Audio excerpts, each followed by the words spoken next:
আইপিএলে ফিরছেন পান্থ, কমছে দায়িত্ব। ভয়াবহ গাড়ি দুর্ঘটনায় প্রাণ হারাতে বসেছিলেন ঋষভ পান্থ। প্রাণ নিয়ে ঝুঁকিতে পড়ার পর তার স্বাভাবিক অবস্থার ফিরতে দীর্ঘ সময় লেগেছে।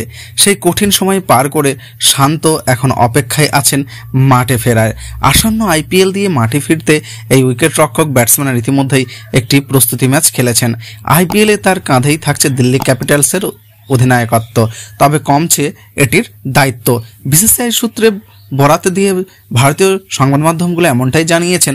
দিল্লির প্রধান কোচ এবং অস্ট্রেলিয়ার সাবেক অধিনায়ক রিকি পন্টিং এর আগে বলেছিলেন যে প্রান্তকে 2024 সালে দেখা যাবে, তবে তার উইকেট কিপিং করা কঠিন হবে এবং নেতৃত্ব ফিরে পাওয়ার সম্ভাবনা কম বলে উল্লেখ করেছিলেন পন্টিং। এবার বিষয়টি আংশিক সত্য হতে যাচ্ছে বলে জানিয়েছেন ক্রিকবাজ। ক্রীড়াভিত্তিক ওয়েবসাইট বলছে ঋষভ পান্ত এখনও বেঙ্গালুরুর আলুরে অনুষ্ঠিত প্রস্তুতি ম্যাচে অংশ নিয়েছেন এবং নিজের ম্যাচ ফিনিশের ভিতরে পেয়েছেন তিনি। গাড়ি দুর্ঘটনার পর এটি তার প্রথম ম্যাচ। একই সঙ্গে 15 মাস পর এই তারকা ক্রিকেটারের মাঠে প্রত্যাবর্তন। বিসিসিআই ও দিল্লি ফ্র্যাঞ্চাইজির ঘনিষ্ঠ সূত্র জানিয়েছেন এর মাধ্যমে আগামী আইপিএল প্রান্তকে দেখা যাওয়ার নিশ্চয়তা পাওয়া গেল, তবে তিনি উইকেট কিপিং করবেন না।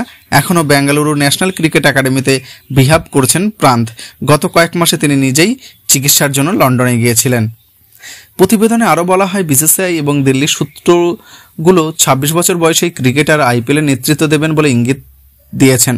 পাশাপাশি পান্ত যেখানে কেবল পদদস্তর ব্যাটসম্যান হিসেবে ফিরতে চলেছেন, উইকেট রক্ষকের দায়িত্বও অন্য একজন খেলোয়াড় সামলাতে হবে। এদিকে আজ আইপিএলের চেয়ারম্যান অরুণ ধুমাল নতুন আসর দিনক্ষণ জানিয়েছেন। আগামী 22 মার্চ থেকে পর্দা উঠছে আইপিএলের 17তম আসরে। নির্বাচনের কারণে আইপিএলের এবারের আসর ভারতের মাটিতে হবে কিনা তা নিয়েই অনেক শঙ্কা প্রকাশ করেছিল, তবে সেসব উড়িয়ে দিয়ে ধুমাল আইপিএলের চেয়ারম্যান জানিয়েছেন ঘরের মাটিতেই বসবে ভারতের সবচেয়ে রোমাঞ্চকর এই ফ্র্যাঞ্চাইজি লিগ। এপ্রিল-মে মাসে হওয়ার কথা রয়েছে দেশটির নির্বাচনের।